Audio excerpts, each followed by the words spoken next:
So my name is Helen McLaughlin. I'm 36 and I'm a volunteer for Endometriosis UK. I started my periods quite late. I was 14.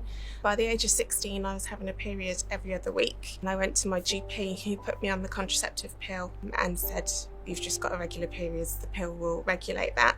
So that was age 16. Aged 25, 26, I then started to get pain the week after my period. So my periods have always been beautiful, 4 days, fairly light. And then I started to get pain the week after my period. But the pain then developed to be not just a couple of days after my period, it was then a week, then 2 weeks, and it progressed to be all month round. I struggled to walk. I was in A&E 4 times in a 3-month period. I had severe problems walking. I would burn myself with my hot water bottle. I went to my GP and said, "Look, I've got this scarring on my tummy. Is this endo coming through my skin?" And he said, no, it's where you're burning yourself, that you can clearly see the hot water bottle imprint on your tummy. I was under the care of a general surgeon in 2011, and I wrote him a 4-page letter with my pain and symptom diary. I cried on it while I was writing.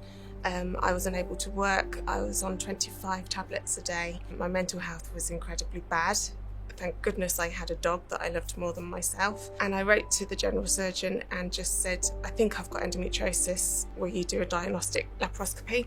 And he woke me up from the surgery and said, "Didn't find any adhesions, but I did find endometriosis." And he tapped me on the leg and said, "Good luck." I was then put on Zoladex, which is puts you in a medically induced menopause. It's a temporary menopausal state, and I had horrific side effects from that.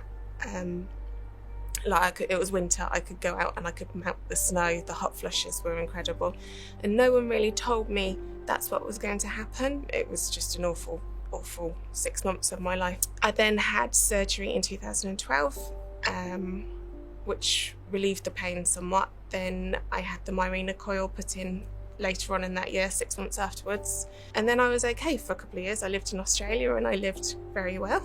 I lived a lot. I just wanted to live while I was able to. So I've since had 3 more surgeries, 2015, 2018, and another one 2019. And endo just is part of everyday life. I get insane bloating, which is why I'm wearing a dress. I can't wear fixed jeans. I haven't been able to wear jeans since 2011. At my worst, I struggle with the pressure of a seatbelt across my tummy because the pain is too much. I have migraines, insane ovulation pain. But at the moment, in terms of the endo situation, I'm managing. Since 2011, I would estimate that I have not earned in excess of £60,000 because of not working, my reduced hours. Then on top of that, you've got the financial commitments. So I take supplements to try and help my body as best as possible. You've got the hot water bottles, the heat pads. It's expensive to be chronically ill. So the mental health impacts of endometriosis is often not discussed, and it's underrated. It knocks your confidence, your self-esteem. So I'm a qualified accountant, but it's took me a lot more time to get qualified because I would sit 1 exam per exam period, whereas other people take 3 exams at once.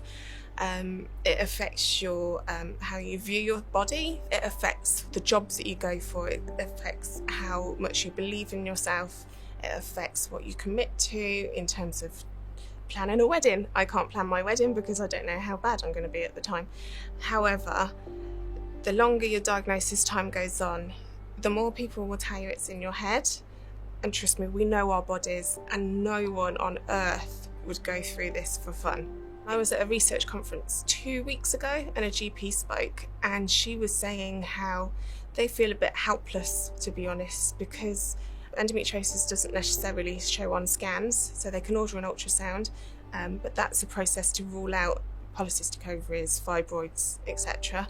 So GPs, I desperately feel for them because I believe no one goes to work and wants to do a bad job, but I feel that GPs need a lot more support and training and information, and we all need to hook up a bit more to support them to be able to support us.